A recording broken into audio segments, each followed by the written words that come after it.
ഓമയ്ക്ക കൊണ്ട് സാധാരണയായി ഞാനൊന്ന് ഓമയ്ക്ക തോരൻ വയ്ക്കുകയോ അല്ലെങ്കിൽ ഓമയ്ക്ക ഉപ്പേരി വയ്ക്കുകയാണ് ചെയ്യാറ്.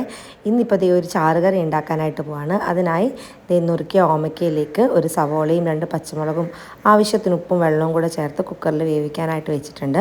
ഒരു 2 വിസിലിന് അത് വെന്ത് കിട്ടും കേട്ടോ. ഇനി നമുക്ക് ദേ മിക്സിയുടെ ജാറിലേക്ക് തേങ്ങ, വെളുത്തുള്ളി, കൊച്ചുള്ളി, പിന്നെ കുറച്ച് ജീരകം, മഞ്ഞൾപ്പൊടി, മുളക് പൊടി ഒക്കെ കൂട്ടിയിട്ടിട്ട് നന്നായിട്ടൊന്ന് അരച്ചെടുക്കുന്നുണ്ട്. അതൊന്ന് അരച്ചെടുത്ത് നമുക്കൊരു സൈഡിലേക്ക് മാറ്റി വയ്ക്കാം. ഇനി നമുക്ക് ചട്ടി അടുപ്പത്ത് വെച്ചിട്ട് അതിൽ വെളിച്ചെണ്ണ ഒഴിച്ചു കൊടുത്ത് കടുക്, വറ്റൽമുളക്, കറിവേപ്പില, പിന്നെ കുറച്ച് കൊച്ചുള്ളിയൊക്കെ കൂടിയിട്ടിട്ട് ഒന്ന് കടുക് താളിച്ചെടുക്കുന്നുണ്ട്. ഇനി നമുക്ക് വേവിച്ച് വെച്ചിരിക്കുന്ന നമ്മളുടെ ഓമയ്ക്ക എടുത്തിട്ട് ഇതിലേക്ക് ചേർത്ത് കൊടുക്കാം.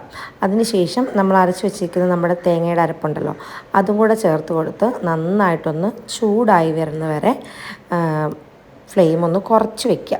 കൂട്ടി വെച്ചാൽ തേങ്ങ കൂടെ ഒഴിച്ച് കഴിയുമ്പോഴത്തേന് പെട്ടെന്ന് അങ്ങ് തിളച്ച് പോയാൽ കറിക്കൊരു ടേസ്റ്റ് ഉണ്ടാവില്ല. അതുകൊണ്ട് തീ നമ്മൾ നന്നായിട്ട് കുറച്ച് വയ്ക്കുക. അതിനുശേഷം നന്നായിട്ടൊന്ന് ചൂടായി വരുമ്പോൾ നമുക്ക് ഫ്ലെയിം അങ്ങ് ഓഫ് ചെയ്യാം. ഇത്രയേ ഉള്ളൂ കേട്ടോ. നല്ല ടേസ്റ്റി ആയിട്ടുള്ളൊരു കറിയാണ്. നമ്മൾ ഓമയ്ക്ക കൊണ്ടാണ് ഈ കറി ഉണ്ടാക്കിയെന്ന് പറയില്ല. നമ്മൾ സാധാരണ കുമ്പളങ്ങയുടെ കറിയൊക്കെ കൂട്ടില്ലേ, ചക്കക്കുരു കുമ്പളങ്ങ കറി, അതിൻ്റെയൊക്കെ ഒരു ടേസ്റ്റ് വരുന്നുണ്ട് കേട്ടോ. നല്ലൊരു അടിപൊളി കറിയാണ്. അപ്പോൾ ഓമയ്ക്ക ഉണ്ടെങ്കിൽ ഇപ്പം തന്നെ പോയി ഒന്ന് ഉണ്ടാക്കി നോക്കിക്കോളൂ. അപ്പോൾ താങ്ക്സ് ഫോർ വാച്ചിങ്.